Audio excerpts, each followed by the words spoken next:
Tara, G! One-stop Christmas pasyalan ang alok ng isang night market sa San Juan City. Pwede kasing mag-shopping, mag-food trip at may amusement ride pa hanggang hating gabi. G tayo riyan kasama si Von Aquino.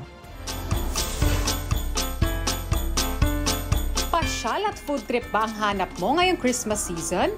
Lahat ng yan may experience sa night market sa parking lot ng isang sikat na mall sa San Juan City. May rides for kids at amusement games for all ages.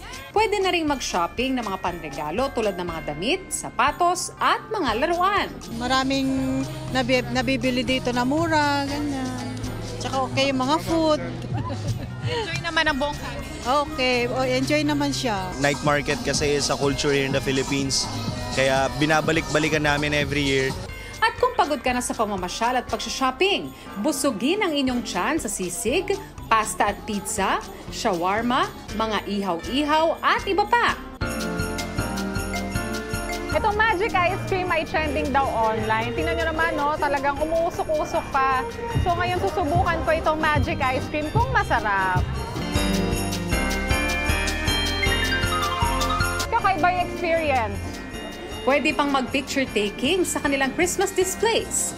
Bukas ang night market hanggang December 31, 4 p.m. hanggang 11 p.m. Von Aquino nagbabalita para sa GMA Integrated News.